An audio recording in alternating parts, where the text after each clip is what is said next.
ये कौन थी।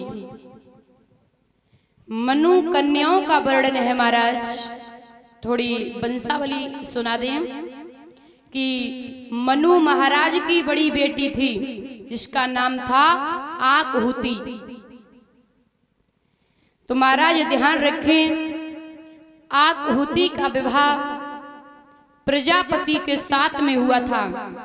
इनके यहाँ पर साक्षात यज्ञ नारायण प्रभु प्रकट हुए। यज्ञ जानते हो, जो ये यज्ञ हो रही है, ये भी एक देवता थे। वो यज्ञ नारायण प्रभु प्रकट हुए हैं। तो इनका विवाह किसके साथ हुआ जानते हो? दक्षिणा। दादा दक्षिणा जानते हो? जो यज्ञ करवाते हैं वो दक्षिणा देते हैं। तो यज्ञ नारायण का विवाह हुआ दक्षिणा नाम की बेटी से। तो ध्यान रखे भैया, सुखदेव बाबा वर्णन करते हैं राजन परीक्षित, और मनु महाराज की दूसरी बेटी का नाम था देवहूति। ये 3 बहनें थी, आकहुति, देवहूति और प्रसूति। तो महाराज ध्यान रखे, देवहूति माँ की 9 बेटियां थी, उनमें से अनुसुईया भी थी। अनुसुईया का विवाह अत्र उनके साथ में कर दिया। तो मैया अनुसुईया के कोई संतान नहीं थी। मैया अनुसुईया ने और अत्रमुन ने भगवान की बड़ी प्रार्थना की है। तो ब्रह्मा विष्णु महेश तीनों देवता प्रकट हो गए और जवाब दिया अत्रमुन से, कहा कि मैं आपसे प्रसन्न हूं, आप वरदान मांग ले। तो महाराज ध्यान रखें, अत्रमुन ने कहा कि मैं पुत्र की कामना करता हूं। तो ब्रह्मा विष्णु महेश तीनों देवताओं ने हाँ कह दिया।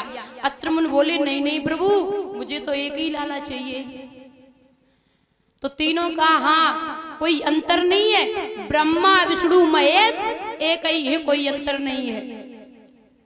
ये तीनों भगवान मैया अनुसुईया के यहाँ पे गए थे ना। तो ध्यान रखे भैया, ब्रह्मा के अंश से चंद्रमा मैया अनुसुईया का पहला पुत्र, और दूसरा शिव के अंश से दुर्वासा मुनि, और तीसरा अनुसुईया माँ के स्वयं गर्भ से दत्तात्रेय मुनि हुए थे। दत्तात्रेय मुनि जानते हो? जिन्होंने 25 गुरु की रचना की है। बुजुर्ग जानते होंगे। 25 गुरु में कौन कौन आता है? सबसे पहले आती है मैया पृथ्वी। इससे भी ज्ञान लो, ये मैया पृथ्वी कितनी भी भोली है, कितनी भोली है। यहाँ पृथ्वी पर सब रहते हैं, मलमूत्र त्यागते हैं। ये मैया कभी रुष्ट होती है? सवेरे उठ के इस मैया के चरण छूते हो? 4 पाई छोड़ो करो तो सबसे पहले मैया पृथ्वी को नमन किया करो।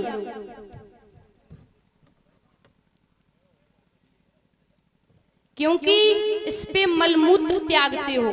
पता नहीं कितने लोग तो बड़े पाप भी करते हैं, इसलिए मैया को नमन किया करो, ये मातृभूमि है। पहला गुरु पृथ्वी को, और महाराज 25 गुरु है। एक चिड़िया से भी ज्ञान लिया,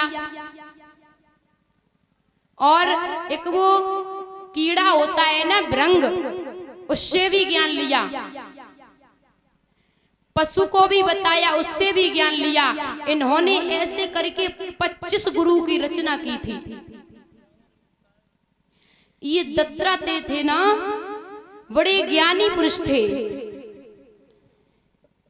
श्री सुखदेव बाबा वर्णन करते हैं राजन परीक्षित। अब आइए महाराज, 2 बेटियों का वर्णन हो गया। तीसरी बेटी जो महाराज विदुर जी मनु महाराज की सबसे बेटी थी ना, सबसे छोटी प्रसूति, उसका विवाह दक्ष प्रजापति के साथ में हुआ था, जिनकी 16 बेटियां हुई। महाराज जो 16 बेटियां थी ना, उसमें से 13 बेटियां धर्म को विभाई। ये धर्म करते हो ना, उससे 13 बेटियां विवाही, और जो धर्म को विवाही थी ना उसका नाम था मूर्ति। इनके यहाँ पर साक्षात नारायण प्रभु प्रकट हुए थे, जो आज भी बद्रीनाथ में प्रकट हैं, आज भी। ध्यान रखे भैया। और जो 3 बेटियां बची हैं, स्वा नामक बेटी अग्नि देवता को जब यज्ञ होती है तो उसमें बोलते हैं स्वा, ये अग्नि देवता को विवाही थी। और सुधा नामक जो बेटी थी ना वो पितरों को विवाही गई थी। सबसे छोटी बेटी थी ना प्रसूति की, वो थी सती, जो भोले बाबा को विवाही गई थी। आपने अभी सती चरित्र सुना है, उसकी मैंने पूरी वंशावली सुना दी। यहां से ध्यान रखे भैया। और मनु महाराज की जो 3 बेटियां थीं, जिनके बारे में मैंने आपको बता दिया। अब मनु महाराज के 2 बेटे हुए हैं, प्रियव्रत और राजा उत्तानीपाद। तो ध्यान रखिए दादा, प्रियव्रत तो एक बड़े अच्छे राजा थे। इन्होंने एक बार देखा कि ये सूरज, ये रात्रि क्यों हो जाती है, मैं रात्रि नहीं होने दूंगा। 7 दिन तक रात्रि नहीं हुई तो ब्रह्मा जी स्वयं आए हैं और जवाब दिया, लाला पागल हो, प्राकृत की कोई भी चीज व्यर्थ नहीं होती है, ये भगवान की माया है। तो महाराज जब ब्रह्मा जी ने समझाया है और कहा, लाला तुम्हें पता नहीं है, संसार में ऐसे ऐसे लोग रहते हैं जो पूरे दिन मेहनत करते हैं और शाम को पेट भर के विश्राम करते हैं, ऐसे ऐसे लोग रहते हैं, और आप क्या कर रहे हो। महाराज तब 7 दिन के बाद रात्रि हुई थी। कहा कि सारा समय लोग सो कर के बर्बाद कर देते हैं, ऐसा क्यों। तब ब्रह्मा जी ने बहुत समझाया था। ऐसे थे महाराज प्रियव्रत, और उनसे छोटे जो उत्तानीपाद। उत्तानीपाद किसे कहते हैं महाराज, ध्यान रखें। उत ऊधो पास्यो यस सा उत्तानपाद्या। उत्तानपाद उसे कहते हैं जो मां के गर्भ में उल्टा हो, नीचे को सिर हो और ऊपर को पैर हो, उसे कहते हैं उत्तानीपाद। यहाँ पर जितने भी प्रभु के प्यारे भक्त बैठे हुए हैं, हर एक इंसान माँ की गर्भ में रहा है, तो यहाँ पर जितने बैठे हैं सब उत्तानीपाद हैं। और उत्तानपाद की 2 रानी थी, सुनीति और सुरुचि। महाराज सुरुचि उसे कहते हैं जो स्वयं में रुचि रखे, उसे दुनिया से कोई मतलब नहीं, रिश्तेदारों से कोई मतलब नहीं, बस अपने अलावा किसी से मतलब नहीं, स्वयं में रुचि रखती हो, उसे कहते हैं सुरुचि। और ये कौन है, सुनीति और सुरुचि, ये हमारी तुम्हारी बुद्धि है, एक मनमानी और एक बुद्धिमानी। जो सुनीति है ना वो बुद्धिमानी है, और सुरुचि है वो मनमानी है। घर में ऐसी भी मैया होती है ना, वो अपनी मनमानी करती हैं, और बुद्धिमानी वो होती है मैया सुनीति बुद्धिमानी है। मैया सुनीति कहती है, दादा कि शास्त्र के हिसाब से चलो। शास्त्र में सब कुछ बताया जाता है कि जीवन कैसे जीना चाहिए। कुछ लोग कहते हैं ना, कहते हैं भैया कि थोड़ा संभल के चलो, घर वाले समझाते हैं ना तो वो कहते अरे क्या संभल के चलूं।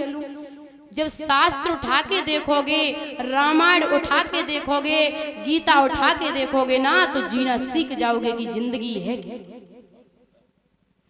ध्यान रखे भैया, बुद्धिमानी है मैया सुनीति जो कहती अरे बेना शास्त्र के हिसाब से चलो, और सुरुचि कहती है क्या लगाए हो, अरे शास्त्र बूढ़े हो गए छोड़ो। तो ध्यान रख के भैया, जो शास्त्रों के अनुसार से नहीं चलते वो हमेशा जीवन में ठोकर ही खाते हैं। श्री सुखदेव भगवान वर्णन करते, हे राजन परीक्षित, महाराज राजा उत्तानपाद बड़े अच्छे राजा हुए, जिनके राज्य में शेर और बकरी एक ही घाट पर पानी पीते हैं। राजा की राज्य में प्रजा बड़ी प्रसन्न है, प्रजा को पुत्र के समान प्यार देते हैं और कहते हैं, महाराज जिस राज्य में प्रजा